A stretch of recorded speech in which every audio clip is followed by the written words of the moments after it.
कुछ दिनों के बाद रानी दोबारा जमींदार के घर जाती है। कैसे है मालिक? अरे रानी, फिर से तुम? कहो, क्या चाहिए तुम्हें? आपकी जमीन ठेके पर चाहिए थी। ठीक है, मैं तुम्हें अपनी जमीन ठेके पर दे दूंगा, पर मेरी इस बार की शर्त भी कान खोल कर सुन लो लड़की।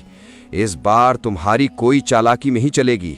इस बार नीचे का हिस्सा मैं लूंगा और ऊपर का हिस्सा तुम्हारा होगा। क्या तुम्हें मेरी ये शर्त मंजूर है? मालिक, मुझे आपकी शर्त मंजूर है। मालिक, इस बार फसल के ऊपर का भाग मेरा ही होगा। इस तरह रानी जमींदार से बात करने के बाद घर आ जाती है। इस बार भी रानी दोबारा खेती करने की तैयारी में जुट जाती है। रानी इस बार टमाटर की फसल लगाती है।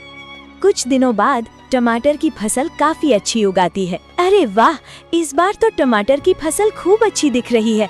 मजा आ गया। आने दो उस बेईमान जमींदार को, तब उसे मजा चखाती हूँ।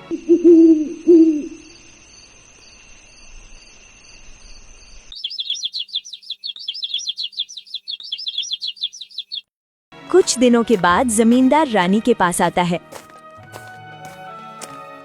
जैसे ही जमींदार रानी के खेत के पास पहुंचा तो टमाटर की फसल देखकर उसका तो दिमाग ही चकरा गया। अरे ये क्या, इस रानी ने तो इस बार टमाटर की फसल लगा दी है। ये लड़की तो जितना मैं सोच रहा था उससे कहीं होशियार निकली। प्रणाम मालिक, कैसे हैं आप? ठीक तो है ना? देखिए मालिक, इस बार मैंने टमाटर की फसल लगाई है और आपकी शर्त के अनुसार फसल के ऊपर का हिस्सा मेरा होगा और नीचे का हिस्सा आपका होगा। इस तरह अपनी चतुराई से लाली ने दोबारा जमींदार ठाकुर सिंह को मूर्ख बना दिया और जमींदार एक बार फिर से धोखा खाकर गुस्से से तिलमिला गया। अरे मालिक, उस पिद्दी सी लड़की का दिमाग तो देखिए।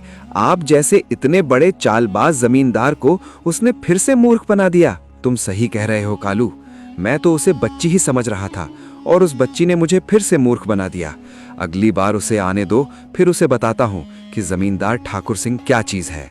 रानी ने टमाटर की फसल की कटाई की और सारी फसल अपने घर ले आई और उस फसल का कुछ हिस्सा रानी ने गांव के जरूरतमंद लोगों में बांट दिया। रानी और महेंद्रा दोनों बहुत ही खुश थे।